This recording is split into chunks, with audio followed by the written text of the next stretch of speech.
Hello, tiny survivors. It's that time again. The October update for Grounded is about to drop, and we get to have a quick look at it before it's even released. So this update is going to be significant. So we're going to go over the key features of it. The pond has been revamped with new content, new threat, koi fish, new hostile creature, diving bell spider. New passive creature, Tadpole, which looks really cool. New passive creature, Water Boatman. New armor, Koi armor, which I hear is pretty hard to make. New building, Buoyant Foundation. New building, Buoyant Marker. New material, Koi Fish Scale. New material, Fish Bone. New material, Tadpole meat. New material, Water Boatman fin. New material, Lily pad wax. New material, eelgrass strand. New recipe, gill tube. New recipe, bubble helmet. New recipe, fin flop. New recipe, pebblet dagger. New recipe, bone dagger. New recipe, decoy bait. New recipe, bone trident. New recipe, slime lantern. New food recipe, cooked tadpole meat. New smoothie, fluid flippers. That's the name of the smoothie, fluid flippers. 3 new mutations to discover. Additional features.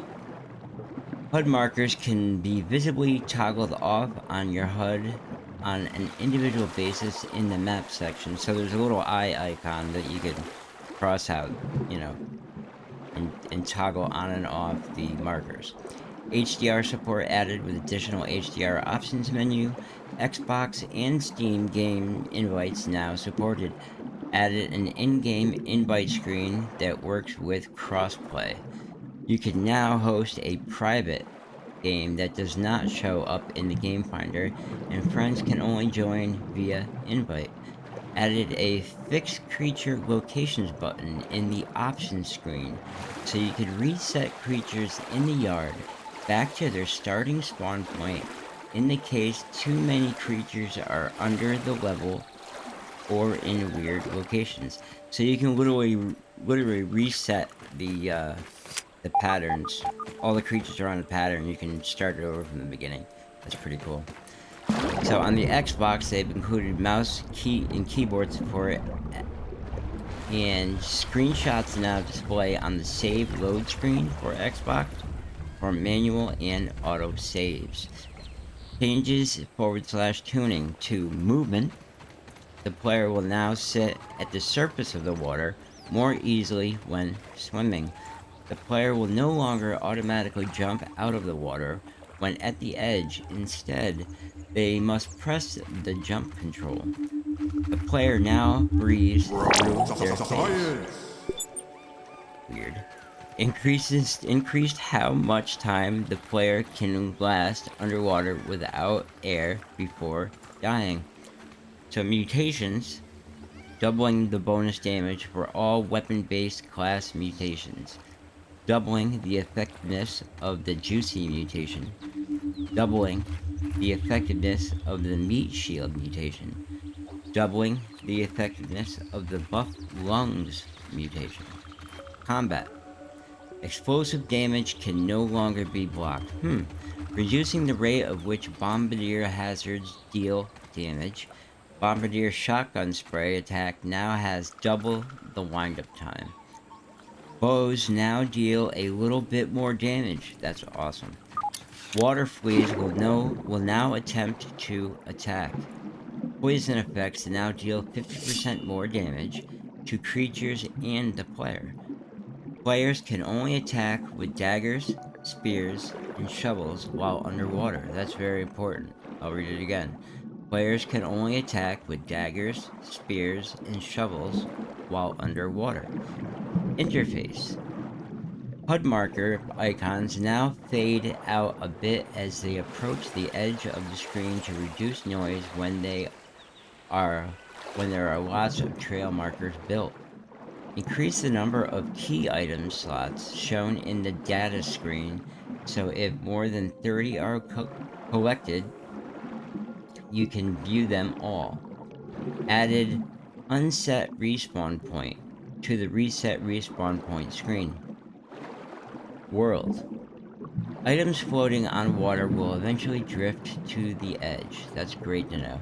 Reducing the cost of all tech chip science purchased by up to 40%. Wow. Fixed zip lines disappearing for clients while they are riding it or when get far enough away. Buildings. Placing grid buildings that are snapped to other grid buildings should be much more smoother for clients, especially at higher pings. Other buildings can be placed on top of tables. Signs can now be placed on the ground in addition to walls. Buildings can be placed on wheelie pads. That's awesome. So there's going to be floating bases. That's great. Crafting. Liquid Gills Smoothie now grants additional underwater breath time instead of granting water breathing. Performance. Significantly reduced a large hitch when completing buildings in games that have a bunch of buildings already built. Improved render thread performance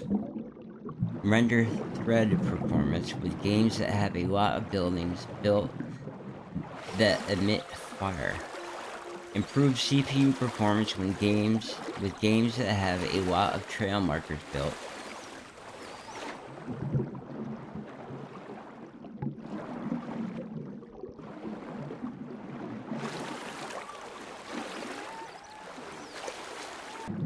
The game will no longer lag when in an interactive range of a building piece that's part of a large structure.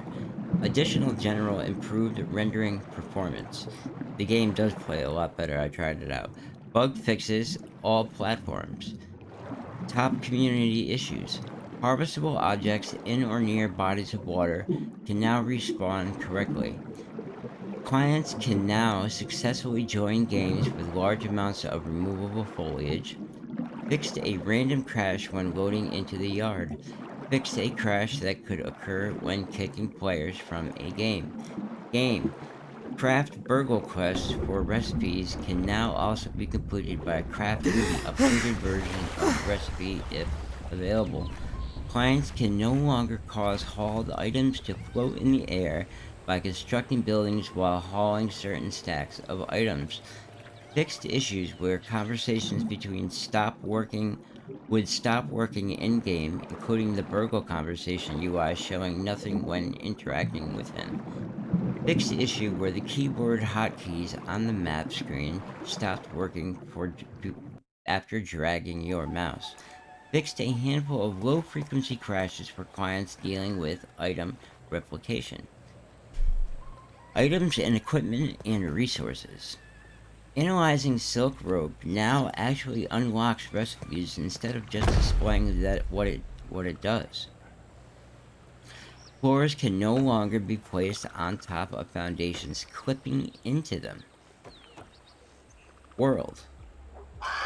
Orb Weaver Juniors now have proper death messages. And fixed issues with water creatures being able to get out of the water. And that's about it.